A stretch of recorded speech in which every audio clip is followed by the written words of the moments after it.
श्री राधा रानी, दो अक्षर में समग्र विश्व का निधान करने वाले श्री कृष्ण विराजमान है। राधा बहुत भावपूर्ण होकर के, और बिल्कुल आप लोग सतर्क होकर के पूरी ये बात सुनिएगा। कौन है श्री राधा रानी? भगवान श्री कृष्ण की 3 प्रकार की शक्तियां हैं। 3 प्रकार की शक्तियां हैं। उसमें पहली शक्ति है माया शक्ति, दूसरी है तटस्था शक्ति, और तीसरी है स्वरूप शक्ति। सब लोग इधर देखिए और बहुत ध्यान से सुनिएगा। भगवान की पहली शक्ति का नाम क्या है? माया शक्ति।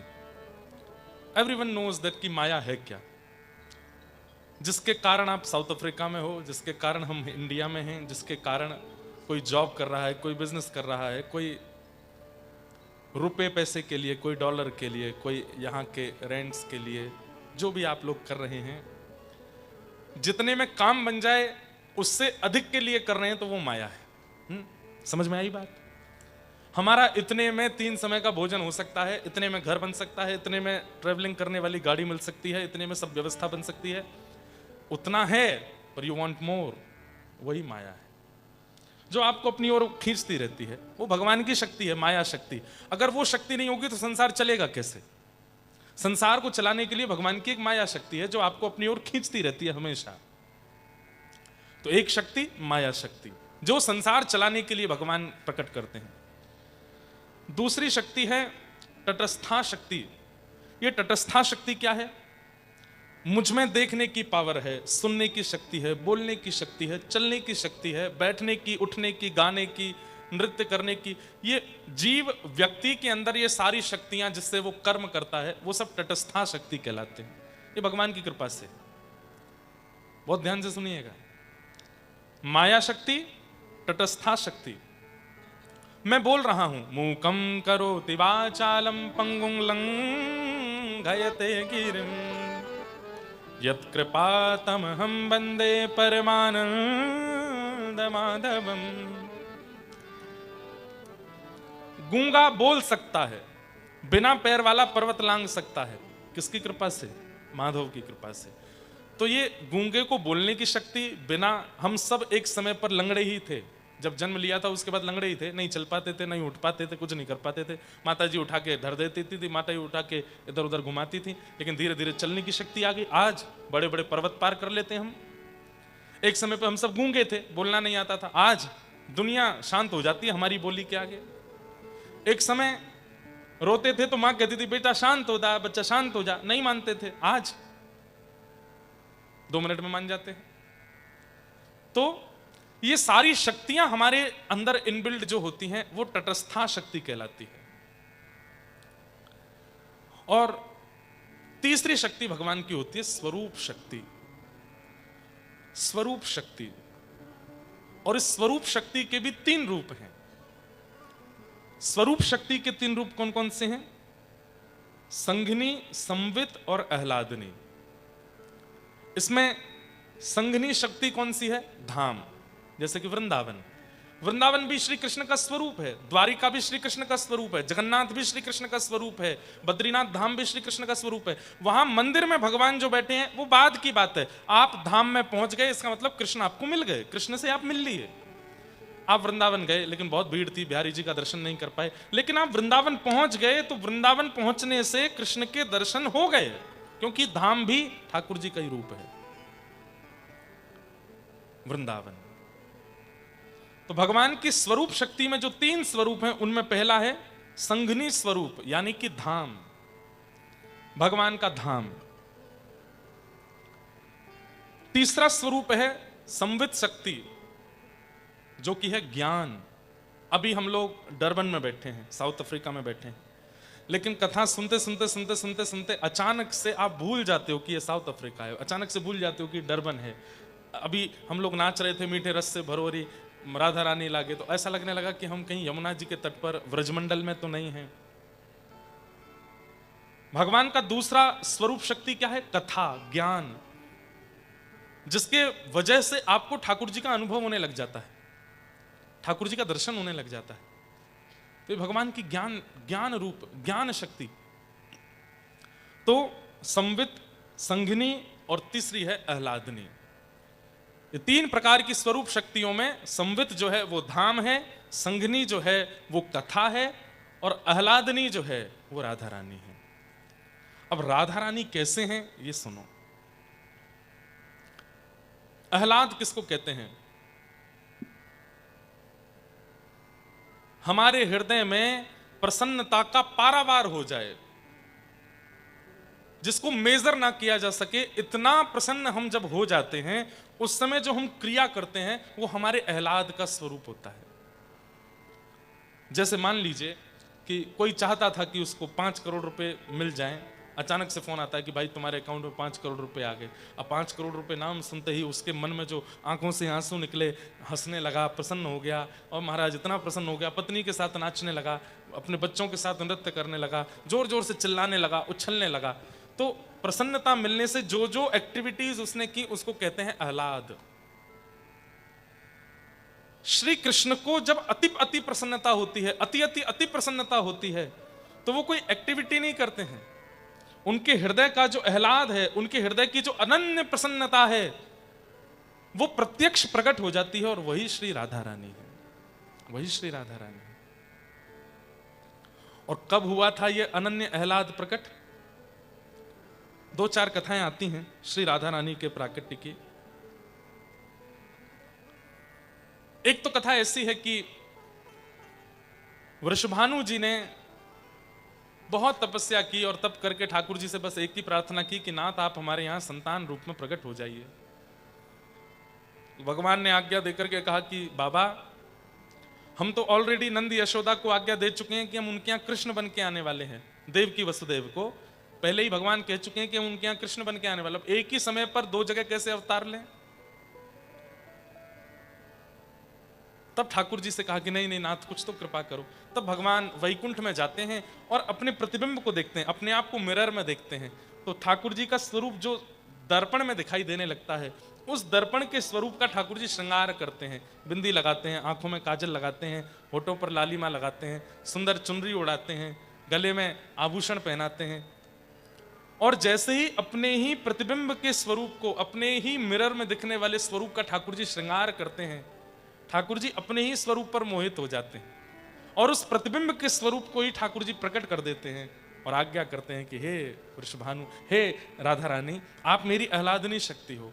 आपको देख करके मुझे भी सुख मिलता है, आनंद मिलता है। कृपा करके आप इस वृंदावन की कृष्ण लीला में प्रेम रस भरने के लिए प्रकट हो जाओ।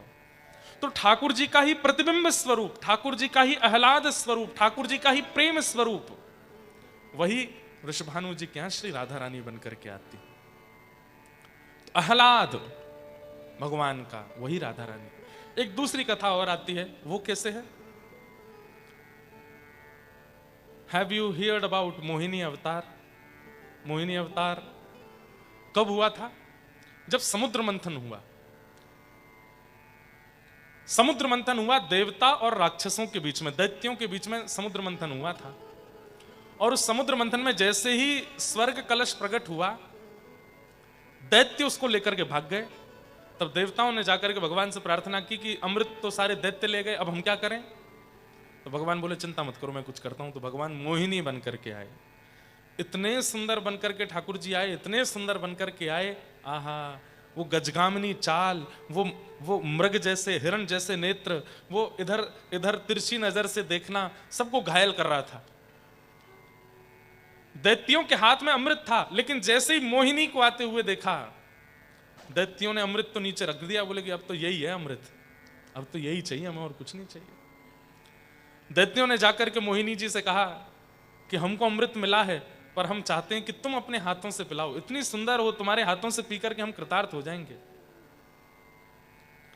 तो मोहिनी भगवान बोले एक काम करें। बोले क्या? ये जो कलश में अमृत है ना, गाढ़ा गाढ़ा अमृत तो सब नीचे है, पतला पतला अमृत ऊपर है। तो पहले मैं देवताओं को पिला देती हूँ, पतला पतला सारा उनको पिला देंगी, गाढ़ा गाढ़ा नीचे का जो बचेगा वो तुम लोगों को पिला देंगे। दैत्य तो इतने मोहित हो गए, तो मोहिनी पे बोले तुम जो चाहे वो करो, जाओ पिला दो देवताओं को, हम वेट करेंगे यहाँ पर। मोहिनी भगवान जैसे अमृत कलश लेकर के गए देवताओं के पास।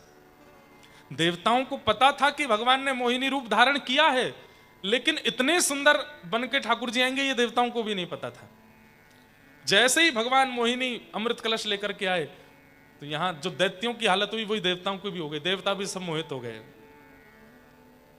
कितनी सुंदर हो आप, मुझसे ब्याह कर लो। देवता ही सब आगे पीछे घूमने लगे, सूर्य, चंद्र, इंद्र, वरुण सब आगे पीछे सब घूमने लगे, बोले हमसे ब्याह कर लो, हम तो तुमसे ही ब्याह करेंगे। तुम कहोगे तो तुम्हारे लिए स्वर्ग छोड़ देंगे, तुम कहोगे तो चंदा तारे तोड़ लाएंगे तुम्हारे लिए, तुम हमसे ब्याह कर लो बस। मोहिनी भगवान धीरे धीरे बोले मैं नारायण हूं। बोले वो तो सब बात की बात है, अभी तो तुम मोहिनी हो, तुम तो बस हमसे ब्याह करो। सब मोहित हो गए। अरे देवादिदेव महादेव शंकर भगवान, ये कथा मैंने कभी कही थी तो लोग बागों को लगा कि महाराज जी ऐसा शंकर जी के लिए कैसे बोल सकते हैं। अरे शिव सदा नारायण की स्मृति में रहते हैं, सदा नारायण को प्राप्त करने में रहते हैं। उन्होंने सदा शंख चक्र गदा पद्मधारी नारायण का स्तवन किया है, हर हरि का हमेशा स्मरण करते रहते हैं। लेकिन आज उन्हीं हरि को मोहिनी रूप में देख करके शंकर जी भी नहीं रोक पाए अपने आप को। बोले मैं तो आपसे ब्याह करूंगा। मोहिनी बोले मैं हूं हरि। बोले फिर तो 100% ब्याह करूंगा। बोले अभी तक तो आप मेरे उपास्य थे, पर आज आपको मोहिनी रूप में देख करके तो अब तो वरमाला कहाँ है, लाओ अभी डालता हूं। इतने सुंदर बनकर के ठाकुर जी प्रकट हुए कि सब उनके रूप को देखते रह गए। लेकिन इन 33 कोटि देवताओं में एक देवता ऐसे हैं जो मोहिनी के रूप पर मोहित नहीं हुए, और वो कौन थे? सूर्य। सूर्य नारायण भगवान ने जब मोहिनी को देखा, उनके मन में, सबके मन में आ रहा था कि ये हमारी पत्नी बन जाए, पर सूर्य के मन में आया ये मेरी बेटी बन जाए। ऐसी सुंदर मेरी बेटी हो, इतनी सुंदर बेटी का मैं पिता कहलाऊं, ये मेरा गौरव होगा, ये मेरा सौभाग्य होगा। जैसे ही सूर्य नारायण भगवान ने ये भाव विचार किया, इतने में ही मोहिनी भगवान ने सूर्य की ओर देखा और देख करके कहा हमने आपका हृदय देख लिया, हमने आपके हृदय की बात जान ली, अब ये पूर्ण होगी। कैसे पूर्ण होगी? बोले द्वापर में मैं कृष्ण बनकर के आऊंगा, द्वापर में मैं कृष्ण बनकर के आऊंगा, और हे सूर्य नारायण आपका ही अंश वृषभानु बनकर के बरसाने में जन्म लेगा। आपकी इच्छा तब पूरी होगी। क्यों? मेरी आत्मा ही राधा रानी के रूप में आपके यहां जन्म लेंगी। सूर्य नारायण भगवान बोले भगवान जैसे अभी हो ऐसे ही बन के आना, मोहिनी जैसे सुंदर। ठाकुर जी बोले मोहिनी जैसे सुंदर नहीं, दुनिया को जो अपनी सुंदरता पे मोहित करे वो मोहिनी, और ऐसी करोड़ों मोहिनी भी जिनकी सुंदरता पे वारी जाएंगी वो होंगी श्री राधा रानी, वो आपके यहां जन्म लेंगे। करोड़ों करोड़ों मोहिनी अवतार न्योछावर हो जाते हैं जिनकी रूप माधुरी पर, वो है श्री राधा रानी। ऐसे हमारी किशोरी जी, उनके रूप को समझ, अभी भी मैं बहुत बाहर की बातें ही बता रहा हूं ताकि आपको समझ आ जाए कि श्री राधा रानी कौन है। बस बात ऐसी है कि दो देह हैं लेकिन उनके अंदर प्राण एक ही है, वही राधा कृष्ण है। बस देह दो हैं। ऐसा वर्णन आता है कि रुक्मणी जी ने, भगवान कृष्ण का जब ब्याह हो गया रुक्मणी जी से, उसके बाद जब कुरुक्षेत्र में व्रजवासी और द्वारिका वासियों का मिलन हुआ, तब रुक्मणी जी किशोरी जी का रूप देखने के लिए गई थी कि वो कैसी हैं। वो कथा तो बहुत सुंदर है, सुनी होगी आपने।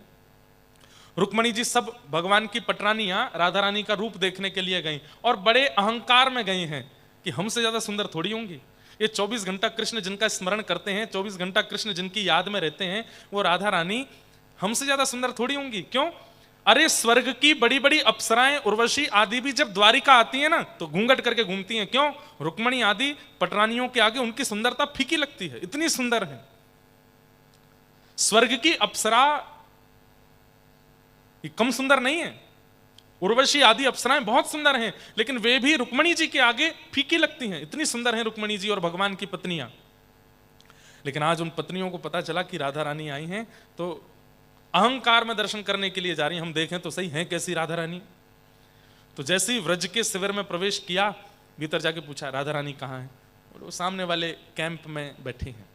भीतर जैसे प्रवेश किया, आहा घुंघराले केश, इतना सुंदर तप्त कांचन गौर वर्ण, इतना सुंदर रूप था कि भगवान की जितनी पटरानियां अहंकार में गई थी, सबका अहंकार नष्ट हो गया और सब अपने घुटनों पर बैठ गई और हाथ जोड़ करके बोली, हे श्री राधा रानी, हमारा प्रणाम स्वीकार करो।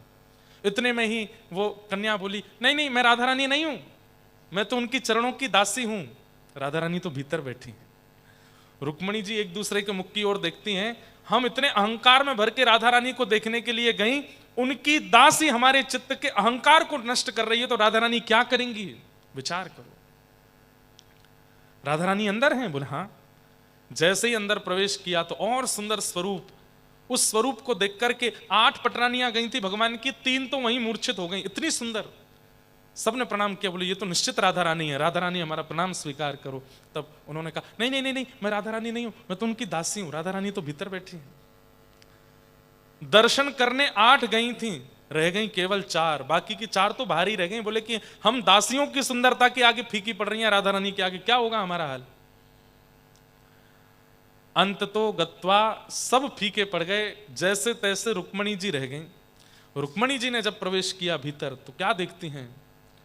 असंख्य असंख्य सुंदरी नारियां चारों ओर बैठी हैं। ऐसा ऐसा सौंदर्य है उनका कि एक एक के रूप के गुण अगर बखान किए जाएं तो पूरी पृथ्वी को कागज बना करके, वृक्षों को स्याही, वृक्षों को कलम बना करके, समुद्र को स्याही बना करके भी लिखा जाए तो वहां बैठी नारियों की सुंदरता नहीं बताई जा सकती। और उन असंख्य सुंदरी नारियों के मध्य में श्री किशोरी जी बैठी। रुक्मणी जी तो देख करके यह भी भूल गई कि मैं कौन हूं। इतनी सुंदर राधा रानी। यही तो राधा रानी है जो आपका स्वयं का अस्तित्व भुला दे, वो श्री किशोरी जी। रुक्मणी जी देख करके, दर्शन करके कहते हैं कि जो रुक्मणी जी सदा श्री कृष्ण की दासी रही, आज राधा रानी को देख करके कहती हैं कि मैं द्वारिका छोड़ने को तैयार हूं, लेकिन आपको नहीं छोड़ूंगी, मैं आपके चरणों की दासी बनना चाहती हूं, मुझ पर कृपा करो। तब किशोरी जी हृदय से लगा के कहती हैं, हमारे प्राण धन तुम्हारे पास हैं, हमारी आज्ञा है उनकी सेवा करो, उनको कोई कष्ट ना होना चाहिए, ऐसा ध्यान रखना।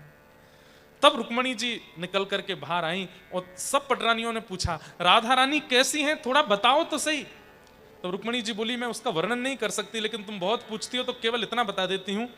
श्री कृष्ण संध्या में जब आते हैं और अपने सारा श्रृंगार उतार करके रात्रि के वस्त्र पहनते हैं, अपने घुंघराले केशों को खोल करके जैसे ही श्री कृष्ण लेट जाते हैं, अत्यंत थके हुए श्री कृष्ण के मुखमंडल पर वो मासूमियत जब सोते समय दिखाई देती है, उस समय श्री कृष्ण का वर्ण यदि सांवले से गोरा कर दिया जाए तो ऐसा लगेगा श्री राधा रानी लेटी हुई है, बिल्कुल एक जैसे हैं, कोई अंतर नहीं।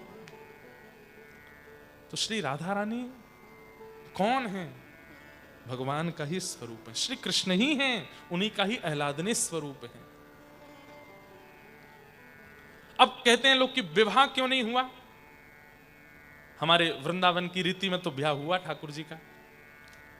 दूसरा पक्ष यह है कि श्री ठाकुर जी व्रज से बाहर जाने वाले हैं, हम सबका कल्याण करने के लिए गीता का ज्ञान देने वाले हैं, महाभारत का युद्ध कराने वाले हैं, द्वारिका की स्थापना करने वाले हैं, कई सारे राक्षसों का वध करने के लिए उनको व्रज छोड़ के जाना पड़ेगा, और श्री राधा रानी व्रज से बाहर नहीं जाएंगे।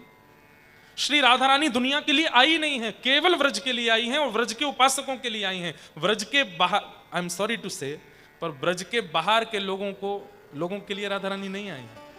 आप नारायण की पूजा कीजिए, आप महादेव की पूजा कीजिए, आप शंकर की, आप हनुमान जी की पूजा करो, आप राम जी की पूजा करो, आप कृष्ण की पूजा करो, पर राधा रानी तो केवल उनकी हैं जो व्रज के हैं, जिनके तन में व्रज, जिनके मन में व्रज, जिनके बुद्धि में व्रज है, उनके लिए श्री किशोरी जी आई हैं। रसिकों के लिए किशोरी जी आई हैं, व्रज के बाहर वालों के लिए नहीं है।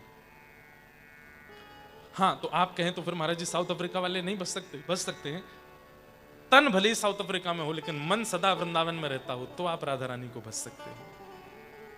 लेकिन मन भी यहीं के कमाई धंधे में ही लगा है, तो फिर राधा रानी को नहीं बच पाओगे। मन तो वृंदावन में रहना चाहिए।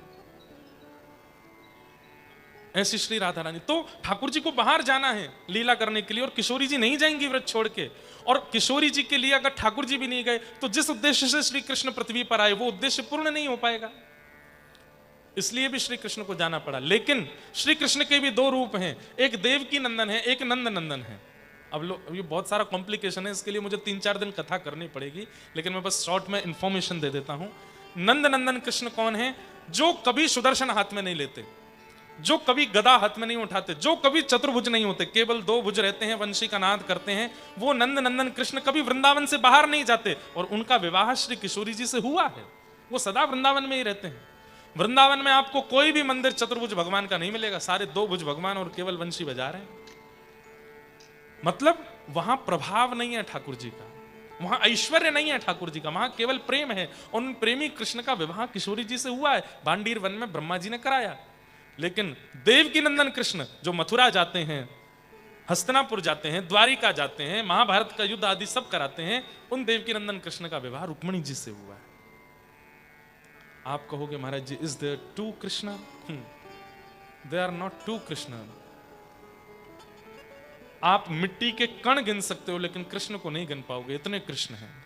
ये पूरा ब्रह्मांड कृष्ण में है, सब जगह कृष्ण है। लेकिन प्रभाव के कृष्ण और स्वभाव के कृष्ण ये दो हैं। जैसे कि अभी मैं व्यासपीठ पर बैठा हूं, यहां पर बैठकर के मैं कथा कर रहा हूं, यहां मेरे प्रभाव ज्यादा है। ये गुरु जी हैं, महाराज जी हैं, इंद्रेश जी हैं, व्यास जी हैं, इनको प्रणाम करो। पर मैं जब अपने घर पर हूं, अपने माता पिता परिवारी जनों के साथ में हूं, वहां मैं स्वभाव का इंद्रेश हूं, वहां मैं प्रभाव का नहीं हूं। ऐसे ही ठाकुर जी के भी दो रूप हैं, प्रभाव के श्री कृष्ण और स्वभाव के श्री कृष्ण। स्वभाव वाले वृंदावन में रहते हैं, प्रभाव वाले पूरी दुनिया में भ्रमण करते हैं। प्रभाव वालों से विवाह रुक्मिणी जी का होता है, स्वभाव वालों से विवाह श्री राधा रानी का होता है। अब हम क्या जानते हैं? प्रभाव वाले कृष्ण को जानते हैं और वृंदावन की राधा रानी को जानते हैं। स्वभाव वाले कृष्ण को नहीं जानते। तो ये प्रश्न मन में आता रहता है कि राधा रानी का ठाकुर जी से ब्याह क्यों नहीं हुआ? हुआ है, वृंदावन में हुआ है। वृंदावन में दोनों रमण करते हैं, विहार करते हैं। तो इस प्रकार से भगवान की आह्लादनीय शक्ति ही श्री राधा रानी के रूप में प्रकट हुई। सूर्य वंश में राधा रानी का प्रादुर्भाव हुआ। तो एक राजा हुए बरसाने के, उनका नाम था धर्मधीर। उनके कोई संतान नहीं थी, तो उन्होंने गिरिराज जी में आकर के चकलेश्वर महादेव की खूब आराधना की और उनसे कहा कि क्या मेरा वंश यहीं रुक जाएगा? तब महादेव ने प्रकट होकर के अश्रु बिंदुओं से बिल्कुल भावुक चित्त से कहा, चिंता मत करो, धैर्य रखो, तुम्हारे परिवार में वंश भी बढ़ेगा और ऐसा अद्भुत ठाकुर जी का रूप प्रकट होगा कि जिसको एक समय पर पूरा विश्व भजेगा, बस प्रतीक्षा करो। तब धर्मधीर जी के पुत्र हुए महीभान और महीभान जी के पुत्र हुए वृषभान। वृषभानु जी नंद बाबा के मित्र हैं। सब लोग ध्यान से सुनना, नंद बाबा और वृषभानु जी ये दोनों सब चीजों में धैर्यवंत हैं, सब चीजों में धैर्यवंत हैं। धन में धैर्यवंत हैं, परिवार में धैर्यवंत हैं, समाज में धैर्यवंत हैं। लेकिन एक चीज में इनके चित्त में बिल्कुल धैर्य नहीं है। क्या? ना इनके कोई संतान है, ना उनके कोई संतान है। दोनों ही संतान विहीन हैं, संतान नहीं है। तो दोनों नंद बाबा और वृषभानु जी दोनों एक साथ जाते हैं यमुना जी, और एक साथ यमुना जी में गोते लगाते हुए कहते हैं, हे यमुना मैया, आप कृपा करके हमको संतान देना। तब नंद बाबा कहते हैं, वो इनको लाला दियो, मुझको लाली दियो। तब भानु बाबा कहते हैं, नहीं नहीं, इनको लाला देना, मुझको लाली देना। तब दोनों बोले, लाला लाली अगर दोनों के लाला है गए, बोले दोनों के लाला भय तो हम यमुना जी से कहेंगे कि ऐसा मत करियो, एक लाला एक लाली होनी चाहिए। बोले क्यों? बोले लाला लाली होएगी तो ये मित्रता संबंध में परिवर्तित हो जाएगी, आपके लाला हो, मेरे लाली हो। तो फिर अंत में नंद बाबा बोले, तो एक काम करते हैं, जाके पहले लाली है जाएगी, जाके बाद में लाला होगा, या जाके पहले लाला या बाद में लाली, संबंध तो करेंगे, ये नक्की है। बोले ठीक है। अब दोनों प्रतीक्षा कर रहे हैं और एक दिन आया, संतों की कृपा से, गौया मैया की कृपा से, ब्रजवासियों की कृपा से खबर फैल गई पूरे ब्रजमंडल में, क्या कि यशोदा मैया के गर्भ से कोई बालक जन्म लेगा। भानु बाबा तो आए, आकर के नृत्य करने लगे। नंद बाबा से बोले, अब पहली खुशखबरी आपसे है, हम तो प्रार्थना करेंगे लाला ही होए। बोले भैया देखो, लाला हो चाहे लाली होए, जो भी होए, विपरीत आपके यहाँ होएगा, संबंध जरूर करना है। बोले बिल्कुल चिंता मत करो। और भादों का महीना, अष्टमी तिथि, मध्य रात्रि का समय हुआ और उसी समय नंद बाबा के घर में लाला को जन्म भयो। बोलो बाल कृष्ण लाल की। यहां पर अब देखो, सब लोग ध्यान से सुनना, सब जगह खबर फैल गई कि नंद बाबा के लाला हुआ है, लेकिन ये खबर फैलते फैलते फैलते जैसे ही बरसाना पहुंची और भानु बाबा के कान में ये बात पहुंची कि नंद बाबा के लाला हुआ है, तो उनको ये विश्वास हो गया कि अब मेरे यहाँ लाली आवेगी। क्यों? उनके लाला भयो तो हमारे यहाँ लाली आवेगी ही आवेगी। आप लोग ब्रजभाषा समझ रहे हो? मुझे तो हिंदी बोलने में संकोच होता है, मैं ब्रजभाषा कैसे बोलूं, पर मैं आंख बंद करके बोल जाता हूं धीरे से। समझ रहे हैं ना? ज्यादा अंतर नहीं है, थोड़ा मात्राओं का ही अंतर है। जैसे हिंदी में बोलते हैं क्या हुआ है, बोलो क्या हुआ है, बोलो। ब्रजभाषा में बोले कहा भयो है, क्या बोले? कहा भयो है। आप सब लोग बोल रहे हैं, वो भी विचित्र ही लग रहा है। का भयो है। ब्रजभाषा बड़ी सुंदर भाषा। तो नंद बाबा के यहां लाला भयो, और ये खबर जैसे ही भानु बाबा के मन में पहुंची, भानु बाबा के कान में पहुंची, तो भानु बाबा के नेत्रों से आंसू आ गए। किसी ने पूछा आप रो क्यों रहे हो? बोले अब बरसाने में लाली आवेगी। क्यों? क्योंकि गोकुल में लाला आए हो। बोले कैसे आपको? बोले विश्वास है बस। कहते हैं कि जैसे ही नंद बाबा के लाला हुआ, सब लोग सामग्री लेकर के जा रहे थे। अब कोई बालक जन्म लेता है तो क्या गिफ्ट्स क्या लेके जाते हैं? खिलौने लेकर के जाते हैं, कपड़े लेकर के जाते हैं। खिलौने और कपड़े लेके जाते हैं। छोटे बच्चे के लिए टॉफीज भी नहीं लेके जाते, वो खाता ही नहीं है। लेकिन वृषभानु जी क्या लेकर के गए? गले के हार, हाथों के कड़ूले, पैरों की जूतियां, और सबसे बड़ी बात तिलक लेकर के गए, टीका। हमारे यहां टीका ले जाने का मतलब क्या है? संबंध करने के लिए जा रहे हैं। टीका और नारियल, नारियल और टीका यदि कोई लेकर के गया और जाके या तो कन्या की गोद में रख दे या वर की गोद में रख दे, तो मतलब संबंध पक्का हो गया, रोका हो गया, उसको रोका बोलते हैं। नंद बाबा जो हैं वो रोका का सामान लेकर के आए हैं। ठाकुर जी कितने दिन के? 2 ही दिन के हैं बस। 2 दिन के लाला का संबंध पक्का हो रहा है। नंद बाबा यहां अटारी पर खड़े होकर के हाथी दीने, घोड़ा दीने और दीनी पालकी, नंद घनानंद भयो जय कन्हैया, सब लोग नाच रहे थे, गा रहे थे। इतने में ही नंद बाबा ने देखा बरसाने के वृषभानु जी आ रहे हैं। बरसाने में अभी कुछ नहीं हुआ है, लेकिन सामग्री लेकर के आए। जैसे ही नीचे आके नंद बाबा ने भानु बाबा को हृदय, अरे वाह भैया, आपकी कृपा से देखो लाला भयो है। कहाँ लेके आए हो? जैसे ही पर्दा हटा के, कपड़ा हटा करके देखा तो उसमें नारियल, टीका, ये सब रखे, गले की जंजीर, पैरों के जूतियां, कपड़े। नंद बाबा और यशोदा मैया आपस में बात करने लगे। बोले नारियल क्यों लेके आए हैं? नारियल तो तब दिया जाता है जब रिश्ता किया जाता है। और बोले ये बात तो पक्की थी कि हमको रिश्ता एक दूसरे से करना है, हमको एक दूसरे का समधी बनना है, पर लाली तो हुई नहीं इनके यहां पर, ये संबंध लेके कैसे आ गए? भाई रोका तब करने जाओगे ना जब आपके यहाँ बेटी हो, उनके यहाँ बेटा है, और उनके यहाँ तो बेटा, तुम्हारे यहाँ बेटी नहीं, और तुम जाके संबंध करो, ऐसे कैसे हो सकता है?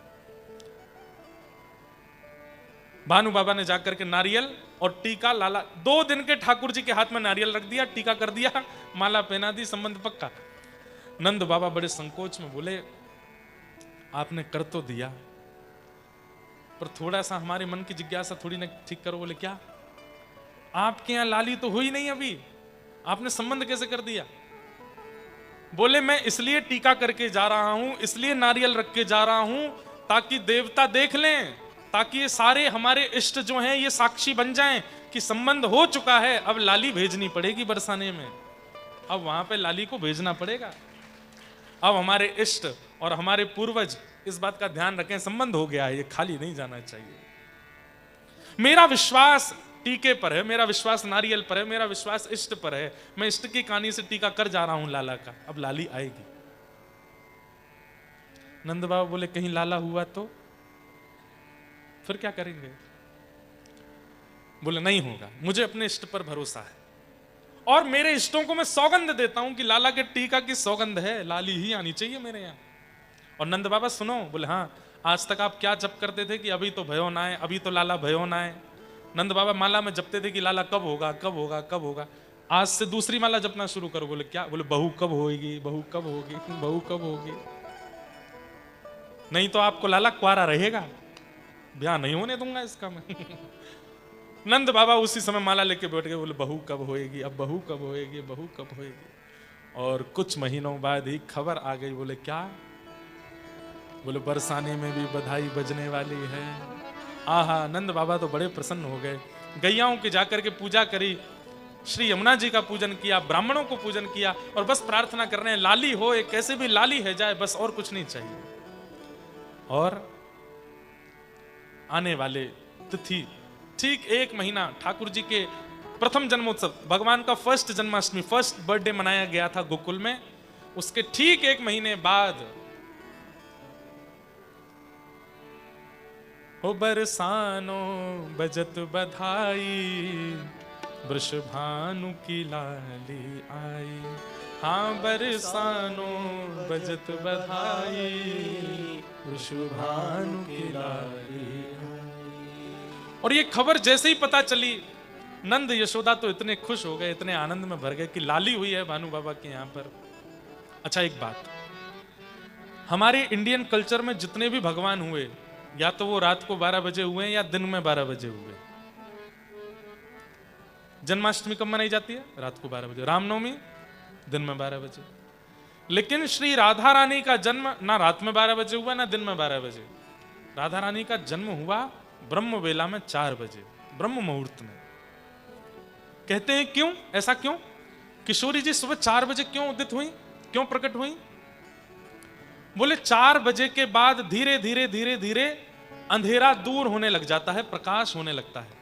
12 बजे का धूप जो होती है, 12 बजे का सूर्य जो होता है, वो सहन नहीं कर पाता कोई, और रात्रि में अंधेरा बहुत ज्यादा होता है। पर किशोरी जी इस बात की प्रतीक हैं कि वो अंधेरा दूर करने आई हैं, वो अज्ञान मिटाने आई हैं, वो प्रेम का प्रकाश फैलाने आई हैं। इसलिए ऐसी तिथि में जन्म हुआ कि उनके जन्म होते ही धीरे धीरे धीरे अंधेरा दूर हो रहा है और धीरे धीरे धीरे प्रकाश की ओर बढ़ रहा है।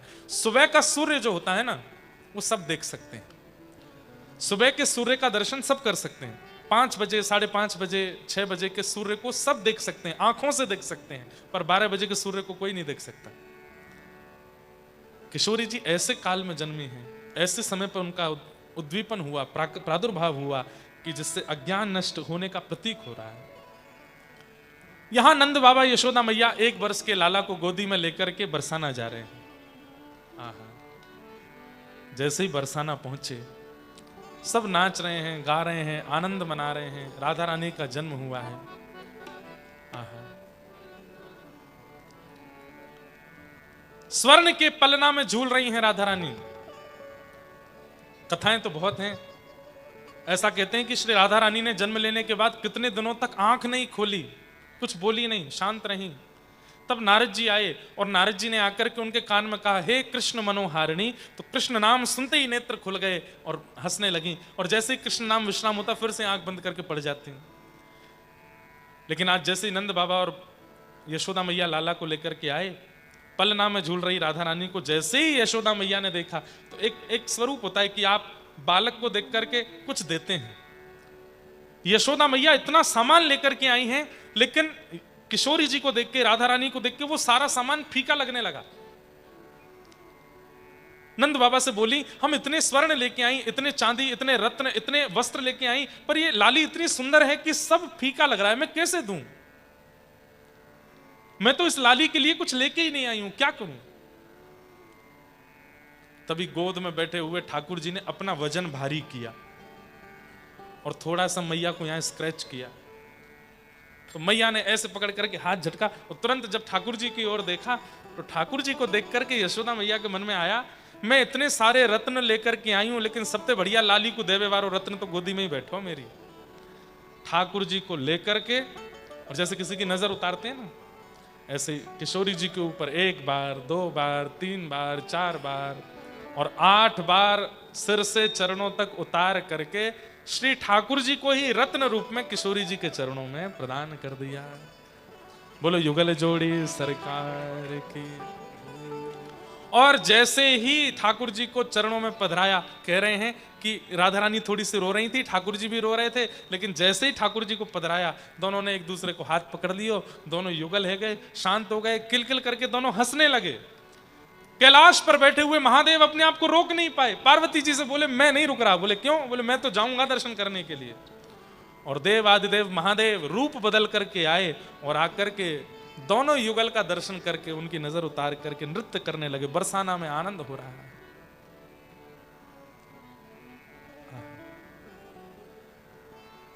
प्रगटी श्री राधा रूप अगाधा सब सुख साधा नावे। आहा, राधा रानी का कैसा प्रादुर्भाव, उस पर हमारे रसिकजन क्या बोलते हैं। कल राम जी का प्रादुर्भाव, हम लोगों ने राम जन्म मनाया, आज राधा रानी का जन्मोत्सव। प्रगटी श्री राधा रूप अगाधा सब सुख साधा नावे। मुनि प्रेम अगाधा मेटन वाधा लक रही कोटि लजावे। घर ब्रज घर घर माई बजत बधाई सब मिल मंगल गावे। कीरत बड़ भागी अति सुख पागी पुरजन करत बधाई। सुर नर मुनि हर्षे सुम नहीं बरसे चढ़े विमानाए। भय चित्र से ठाड़े लखि सुख बाड़े बाजे विविध बजावे। नारद शनकादि शिव ब्रह्मादि भृगुवादिक मुनि जेते। इंद्रादिक जे जहां सुर नर ते तहां आए सजन समेते। सब आए हैं, इंद्रादि देवता ब्रह्मादि देवता देवादिदेव महादेव सब रूप बदल बदल करके आए हैं और सब श्री राधा रानी और ठाकुर जी के चरणों में प्रणाम करके केवल एक ही वरदान मांग रहे हैं। क्या? जय नित्य किशोरी प्रिय चित चोरी यह विनती सुन लीजिए। क्या विनती है? ब्रजवास ही दीजिए, हमें ब्रजवास दे दीजिए। ब्रजवास ही दीजिए ब्रज रस पीजे चरण शरण गह लीजिए। कर जोर मनाऊं यह वर पाऊं दंपति यश नित गाऊं। पद कमल सुतोरा महमुष मोरा मन वित जहां बनाऊं। सब ही जन गावे सब ही बजावे सब ही दही ले उड़ावे। बरसाने आए विधिन सहाय जय जयकार करावे। बोल वृषभानु दुलारी श्री राधा रानी की जय। और तब व्रजमंडल में राधा रानी का जन्म हुआ। आहा, ठाकुर जी पहली बार तो अभी पलना में झूले, उसके बाद 2-4 दिन तक उत्सव में ठाकुर जी रहे। फिर यशोदा मैया लाला को लेकर के वापस चली गई। 1 वर्ष 2 वर्ष 3 वर्ष 4 वर्ष के जब ठाकुर जी 3-4 वर्ष के बीच के हैं। 3-4 वर्ष के बालक को देखना एक बार कितना बड़ा लगता है। 3.5-4 वर्ष के जब ठाकुर जी हुए तब पहली बार राधा रानी से मिले दोबारा। कहां पर? यमुना जी के तट पर। आहा,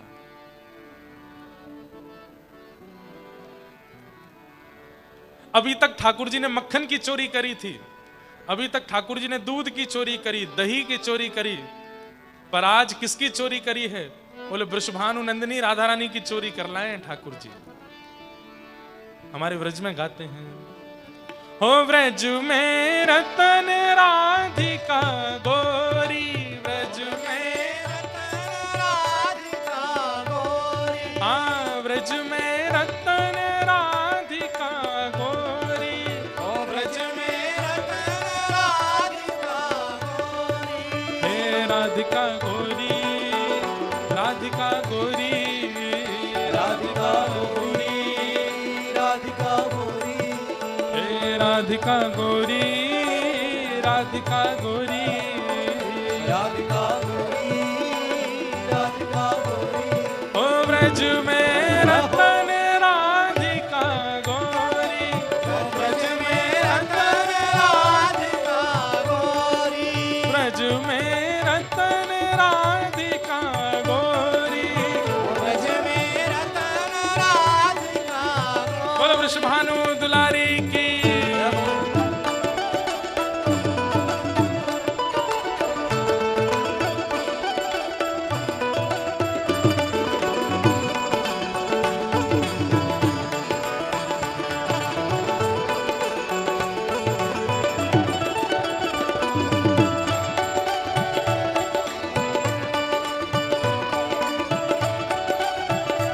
और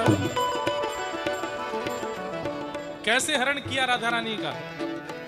आज किशोरी जी अपनी छोटी छोटी सखियों के साथ यमुना जी के तट पर गई हैं और वहीं ठाकुर जी भी खेलने के लिए आए हैं। और तभी ठाकुर जी, किशोरी जी थोड़ी सखियों से अलग चली गई हैं, यमुना जी के तट पर एकांत में बैठी हैं और तभी ठाकुर जी ने पहली बार किशोरी जी को देखा है।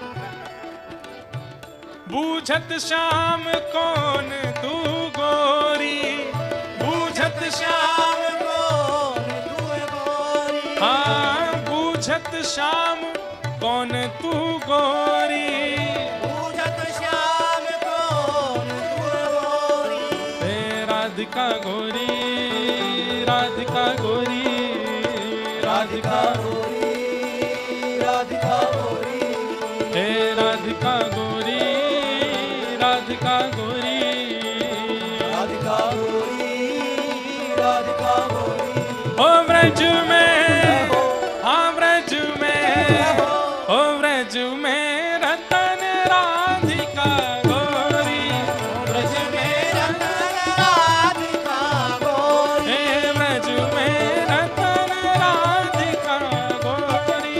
ओ ब्रज में रतन राधिका गोरी। ठाकुर जी ने पूछा, अरे गोरी तुम कौन हो, कहाँ रहत काकी हो बेटी, देखी नाही कभी ब्रज खोरी। बहुत ध्यान से सुनिए, पहली बार मिले हैं ठाकुर जी और किशोरी जी, दोनों की अवस्था 3.5-4 वर्ष के बीच की है। ठाकुर जी कह रहे हैं आप कौन हो, मैंने आपको पहले तो कभी यहाँ कभी देखा नहीं, किसकी बेटी हो, कहाँ रहती हो, क्या नाम है आपका। राधा रानी थोड़ा सा मुंह बना करके, थोड़ा मान करके, अलग सा मुंह करके बात नहीं कर रही हैं, जैसे अनजान को इग्नोर किया जाता है, जैसे ठाकुर जी को इग्नोर कर रही हैं। ठाकुर जी दूसरी तरफ आके खड़े होकर बोले, हम कुछ पूछ रहे हैं आपसे, आप कौन हो, किन की बेटी हो, और यहाँ छोटी सी आप यहाँ वन में अकेली क्या कर रही हो, कोई वन का जीव आ जाएगा तो आपका नाश्ता कर जाएगा। राधा रानी बोली, हमसे छोटी सी बोल रही हो, खुद बहुत बड़े हो, जैसे खुद भी छोटे से ही हो, नेक धक्का दे दूंगी तो जमुना जी में डूब जाओगे। दोनों का प्रथम मिलन हो रहा है। अरे मैं आपसे यूं ही तो पूछ रहा हूं कि आप कौन हो, किसकी बेटी हो। तब राधा रानी कहती है, काहे को हम ब्रजतन आवत, खेल रहे अपनी पोरी। अरे हमारे बाबा का इतना बड़ा महल है, हम तो उसी में ही खेलते रहते हैं, हमको बाहर आने जाने की जरूरत नहीं है, हम वन में नहीं जाती हैं, हम कभी यमुना जी के तट पर नहीं जाती, हमारा महल इतना बड़ा, हम तो वहीं खेलती रहती हैं। ठाकुर जी बोले, क्यों नहीं आती आप बाहर खेलने। तब राधा रानी कहती हैं, सुनत रहत यहां नंद जी को ढोंटा, करत फिरत माखन की चोरी। अरे हमारे बरसाने में एक बात बड़ी प्रसिद्ध है। बोले क्या, बोले यहाँ जहां ये जो वन है ना गोकुल को, यहाँ के एक राजा हैं, उनका नाम है नंद बाबा। ठाकुर जी खड़े खड़े सुन रहे हैं। बोले अच्छा, उनका एक बेटा है। बोले हाँ, वो बहुत चोरी करता है, वो इधर उधर चोरी पोरी करता हुआ घूमता है, इसलिए हम बरसाने की जो सुंदर सुंदर कुंवरी लालियां हैं वो इधर की तरफ नहीं आती, कहीं बार लाला ने हमारी चोरी कर ली तो। वो नंद जी को छोरा है का है, वो यहां तहां चोरी करता फिरे, चोरी करता है, इसलिए हम लोग इस तरफ नहीं आती हैं। ठाकुर जी बोले, अरे किसी ने आपको झूठी बात बता दी है, वो कुछ चोरी ना करे। अरे वो नंद जी को लाला तो बड़ो सुंदर है, नंद जी को लाला तो बड़ा अच्छा है। अरे वाकू देख लोगी तो फिर नजर नहीं हटा पाओगी, इतना सुंदर है। तुम रो कहा चोरी हम ले हो, खेलन चलो संग मिल जोरी। और नंद जी के लाला की बात छोड़ो, आप तो मेरा हाथ पकड़ो, चलो हम दोनों खेलवे चलें, तुम भी अकेली मैं भी अकेली, दोनों खेलेंगे। किशोरी जी ने हाथ तो पकड़ लिया, लेकिन थोड़ी दूर चल करके बोली, तुम्हारा नाम कहाँ है, आपका नाम क्या है। ठाकुर जी बोले, हमारा नाम है कुंवर कन्हैया। बोले अच्छा, कुंवर कन्हैया, आपके पिताजी कौन है, आपके माताजी कौन है। ठाकुर जी बोले, मैं बता तो दूंगा, लेकिन फिर वचन दो मुझे छोड़ के नहीं जाओगी। और नहीं जाऊंगी, बताओ तो सही। बोले, वो नंद जी को लाला मैं ही हूं, जाके डर के कारण आप हमारी तरफ नहीं आती, वो मैं हूं। देखो मैं कितना सुंदर हूं, मैंने कोई चोरी करी आपकी। राधा रानी तो घबरा गई, अरे ललता, अरे विशाखा, मेरी सब सखियां कहां गई, अरे मैं कौन के चक्कर में पड़ गई, अरे भैया तेरे हाथ जोड़ू, मेरा को चोरी मत करियो। ठाकुर जी बोले, बेमतलब में बदनामी कर रखी है मेरी, मैं कोई चोरी ना करूं ऐसी। चलो आओ खेलो मेरे संग। किशोरी जी डर रही हैं, घबरा रही हैं, ठाकुर जी जबरदस्ती खेल रहे हैं उनके साथ। चलो नृत्य करो। ठाकुर जी नाच रहे हैं, किशोरी जी डर डर के नाच रही हैं। ठाकुर जी कह रहे हैं अरे नृत्य करो अच्छे से। बोले मुंह पे ना आवे करनो, मुझ पर नृत्य करना नहीं आता। तो ठाकुर जी नृत्य करना सिखा रहे हैं। इतने में किशोरी जी बोली अब मेरा जाने का समय हो गया, अब मैं जा रही हूं। जैसे ही किशोरी जी जाने लगी, ठाकुर जी बोले जा तो रही हैं, हमें याद रखोगी? किशोरी जी बोली ऐसा कुछ हुआ ही नहीं कि आपको याद रखूं। ठाकुर जी बोले नहीं हुआ तो हम कर देते हैं। तो कैसे करेंगे? तभी ठाकुर जी बोले अरे किशोरी जी देखो देखो, एक पक्षी दिखाऊं आपको। किशोरी जी बोली कहां है पक्षी? ठाकुर जी बोले देखो देखो वो रहा उस वृक्ष के ऊपर। अब किशोरी जी देख रही हैं लेकिन उनको वो पक्षी दिखाई नहीं दे रहा है। ठाकुर जी बोले अरे मेरे साथ देखो ना, वो रहा पक्षी ऊपर। किशोरी जी बोली हमको दिखाई नहीं दे रहा है। बोले आप तो देखो, अपनी उंगली उठाओ। किशोरी जी ने अपनी उंगली उठाई। बोले वो देखो सामने। किशोरी जी ने एक अंगूठी पहनी थी, धीमे से दिखाते दिखाते ठाकुर जी ने वो अंगूठी निकाल करके अपने अंटे में देखी। देखिए देखिए, नहीं मुझको, अरे अब तो उड़ गया। हे किशोरी जी अब तो पक्षी उड़ गया, चलो आप जाओ जाओ प्रेम से जाओ। किशोरी जी चली गई, लेकिन अब 24 घंटे मन में वही स्वरूप घूम रहा है। शाम सलोने श्याम सुंदर, कैसी मधुर बोली, कैसी मधुर चाल, कैसी मधुर स्वरूप आदि सब कुछ। थोड़ी दूर पर किशोरी जी को ललता विशाखा आदि सब सखियां मिली। सखियां बोली अरे श्यामा जी आप कहां चली गई थी? किशोरी जी बोली अरे मैं क्या बताऊं, आज नंद जी का लाला मिला था मुझे। यशोदा अरे वो कन्हैया? बोले हाँ। अरे वो तो बहुत बड़ा चोर है, माने आपकी कोई चोरी तो ना करी? राधा रानी बोली आप सब लोग तो बेमतलब में उसको बदनाम करती हो, इतना बढ़िया माने कोई चोरी नहीं करी मेरी। इतने में ही ललता विशाखा आदि सब राधा रानी के गहने देखने लगी। कानों में कुंडल हैं, सिर पर भी सब ठीक है, गले में हार है, कौंधनी भी पहनी है, पैरों में पाजे में, सब कुछ तो है। हाथ दिखाओ अपने। हाथ दिखाए तो जैसे ही हाथ देखा अरे अंगूठी कहां है आपकी, मुंदरी कहां है? किशोरी जी बोली कहीं गिर गई होगी। अब इसका मतलब ये थोड़ी है कि तुम ठाकुर जी पे इल्जाम लगाओ। बोले नहीं नहीं नहीं नहीं, वही नहीं चुराई है। और ठाकुर जी अपने फेंटा में बांध करके किशोरी जी की मुंदरी बड़े मदमस्त होकर के घूम रहे हैं। व्रज में रतन राधिका गोरी, व्रज में रतन राधिका गोरी, व्रज में रतन राधिका गोरी, व्रज में रतन राधिका गोरी, हे राधिका गोरी, राधिका भोरी, राधिका गोरी, राधिका गोरी, हे राधिका गोरी, राधिका भोरी, राधिका गोरी, राधिका गोरी, हे व्रज में। जय हो। आप लोगों को ताली बजाते हुए गाना है, और जब मैं कहूं व्रज में तो कहना है जय हो। हे व्रज में, जय हो, ओ व्रज में, जय हो, ओ व्रज में रतन राधिका गोरी, व्रज व्रज में, में रतन राधिका गोरी, हे व्रज में रतन राधिका गोरी। व्रज में रतन राधिका बोल राधा रानी की। जय हो।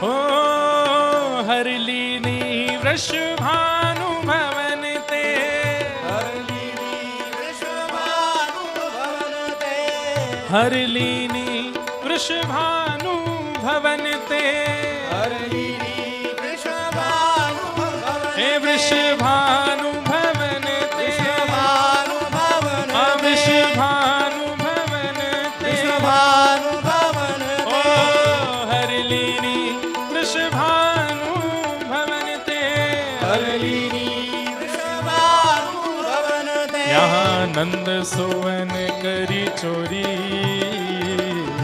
नंद सुवन करी चोरी, ओ कृष्णदास प्रभु गिरधर नागर, कृष्णदास प्रभु गिरधर नागर, कृष्णदास प्रभु गिरधर नागर, कृष्णदास प्रभु गिरधर नागर, और और नागर नवल किशोरी, नागर नवल किशोरी, ओ नागरी नवल किशोरी, नागर नवल किशोरी। हो व्रज में, रहो, हो व्रज में, रहो, हो व्रज में रतन राधिका गोरी, ब्रज में रतन राधिका गोरी, व्रज में रतन राधिका गोरी, ब्रज में रतन राधिका गोरी, राधिका गोरी, राधिका गोरी, राधिका गोरी, राधिका गोरी, राधिका गोरी, राधिका गोरी, राधिका गोरी, राधिका गोरी। व्रज में, रहो, ओ व्रज में, रहो, हे व्रज में रतन राधिका गोरी, ब्रज में रतन राधिका हे व्रज में रतन राधिका गोरी, ब्रज में रतन राधिका हे व्रज में रतन राधिका गोरी, ब्रज में रतन राधिका हे व्रज में रतन राधिका गोरी। ब्रज में रतन जय जय श्री राम। राधे।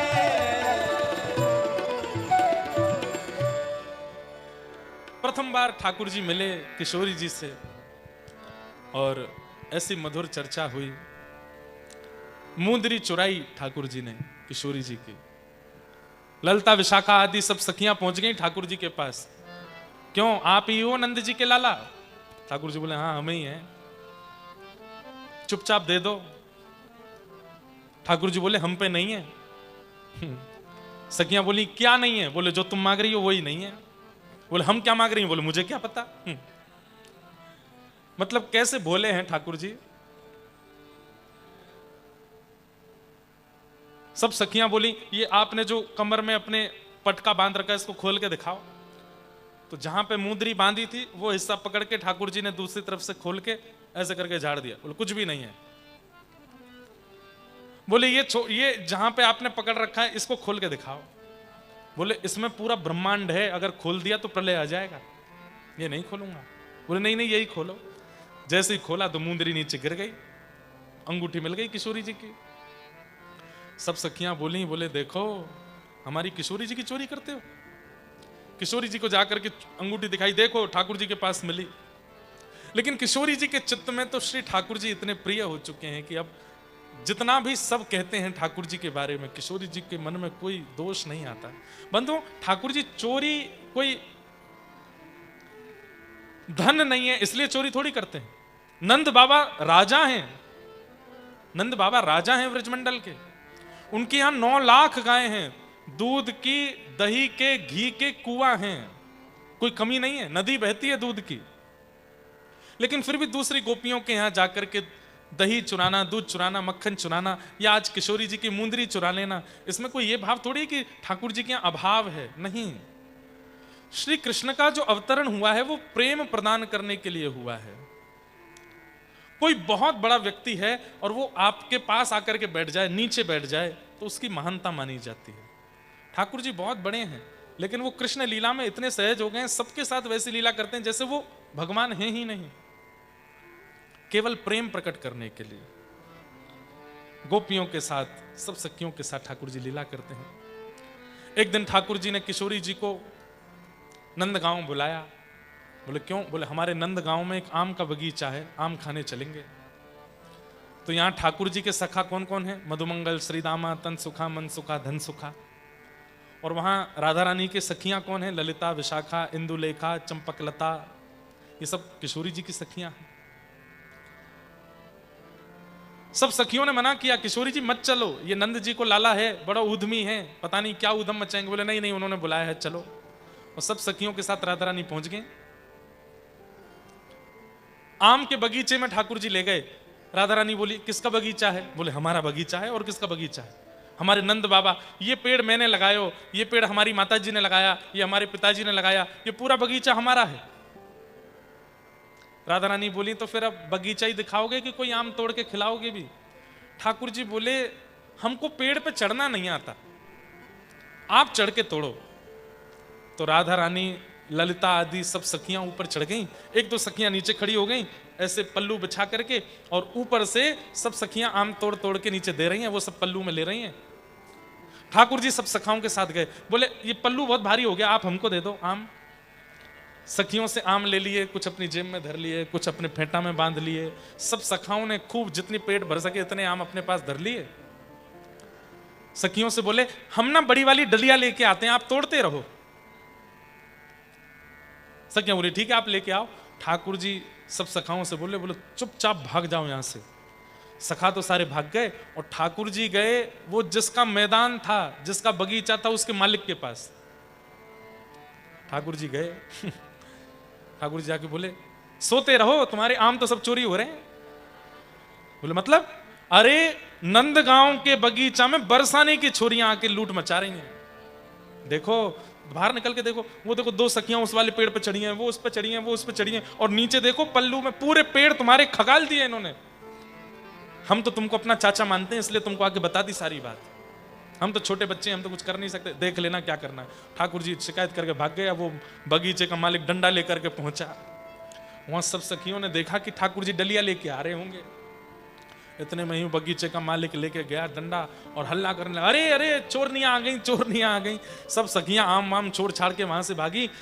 राधा रानी अब भी कहती जा रही हैं, अरे कृष्ण आने वाले होंगे, उन्हीं का तो बगीचा है। राधा रानी खड़ी हो गई। अब वो माली आया, आकर के बोले शर्म नहीं आती है, छोटी छोटी बालिकाएं होकर के चोरी करती हो? बोले हम चोरी नहीं कर रही हैं, जिनका बगीचा है वही लेकर के आए थे हमको यहाँ पे। बोले बगीचा तो मेरा है। बोले नहीं नहीं ये तो नंद बाबा का बगीचा है, नंद जी का लाला हमको लेकर के आया। बोले नंद जी के लाला का बगीचा नहीं है ये, वही तो शिकायत करके गया मुझसे कि चोरनियां लगी पड़ी हैं ये मेरा बगीचा है। सब सखियां बोली, बोले देख रही हो राधा रानी कितना कितना उद्यमी है। उस दिन आपकी मुंदरी चोरा के भाग गया, आज आपकी शिकायत करके भाग गया, और अभी भी आपको वही अच्छा लगता है। राधा रानी बोली उन्होंने नहीं की होगी शिकायत, उनके सखा करके चले गए होंगे, वो तो बड़े सीधे हैं, वो तो बड़े प्यारे हैं। ये ललिता आदि सखियां सब किशोरी जी को समझाती हैं, पर किशोरी जी का सहज स्वभाव ठाकुर जी के प्रति है, अत्यंत प्रेममय है दोनों।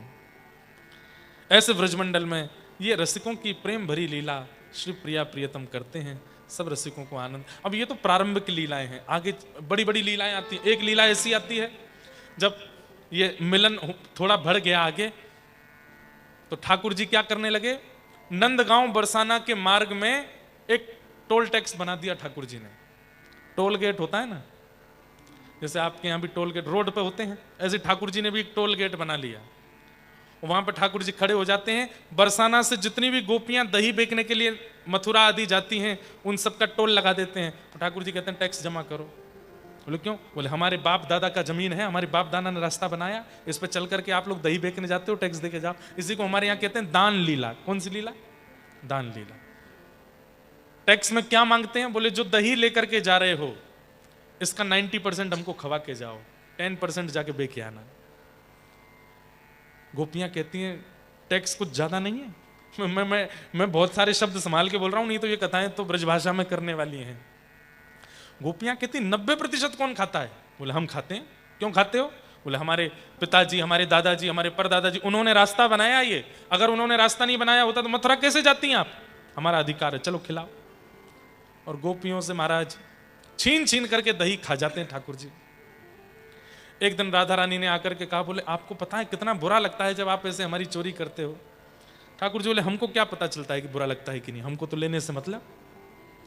राधा रानी बोली आज एक काम करो। बोले क्या? आप लोग दही बेचने वाली बन के आओ और हम आपकी तरह टैक्स मांगेंगी, तब आपको पता चलेगा कैसा लगता है। ठाकुर जी बोले इसमें क्या है, चलो हम बने आते हैं। तो आज श्याम सुंदर लहंगा पहन करके, चुनरी ओढ़ करके, सिर पर मटकी लेकर के दही बेचने श्याम सुंदर जा रहे हैं। संग में सारे ग्वाल बाल, मधुमंगल, श्रीदामा आदि जितने ग्वाल बाल हैं वो भी सब सखियां बने। ललिता, विशाखा, जितनी सखियां हैं वो सब सखा बन गए। और श्री किशोरी जी, राधा रानी जी आज ठाकुर जी बनी हैं, और हाथ में छड़ी लेकर के, और जैसे ठाकुर जी खड़े होते हैं टेढ़े तिरछे से, वैसे ही राधा रानी खड़ी हैं। आहा।